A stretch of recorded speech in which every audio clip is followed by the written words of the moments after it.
तो जाजपुर विजेडी नेता भव प्रकाश दास को गोटे मामलें जमीन मिली जमीन देते जाजपुर जिला दराजस ना आहुरी 3टी मामला अच्छी बिरजा हाटरे परिबा व्यवसायी को गाड़ीगुलस कर अभियोग होता यह घटना भव को गिरफ्त कर कोर्ट चालाण करथिला टाउन थाना पुलिस। तेबे आज जिला दराजस शुणाणी कर भव प्रकाश को जमीन देते ए सूचना देते वकिल प्रवीर राय। प्रसाद दासकर गोटे जमीन थी शुणी हबार शुणी है ସେଇଟା ହେଉଛି ବିରଜାହାଟରେ ଜଣେ ମଦନ ନାୟକ ବୋଲି ଜଣେ ଲୋକ ତାଙ୍କ ନାଁରେ ଏତଲା ଦେଇଥିଲେ। ସେଇ କେସ୍ରେ ପ୍ରଥମେ ଭବପ୍ରସାଦ ଗିରଫ ହୋଇଥିଲେ ଏବଂ ସେ ଲୋକଟି ଆଜି ସେ ଗୋଟେ ମଧ୍ୟ ସତ୍ୟପାଠ ଆସି କୋର୍ଟରେ ଦାଖଲ କରିଛି ଯେ ତା ଦସ୍ତଖତକୁ ଜୋର ଜବରଦସ୍ତି କିଛି ଲୋକ ନେଇଯାଇଥିଲେ ଏବଂ ସେ କେସ୍ ବିଷୟରେ କିଛି ଜାଣିନାହିଁ।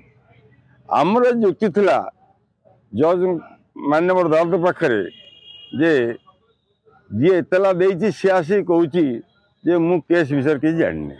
द्वितीय कथा हूँ जो समय भवप्रसाद दास को गिरफ्त कराई से समय 22 तारीख फ्लाइट टिकेट था से बॉम्बे जाए कैंसर हॉस्पिटल देखते चेकअप करता ये परिस्थिति गिरफ्त कर गोटे अमानवीय घटना जना पड़ी।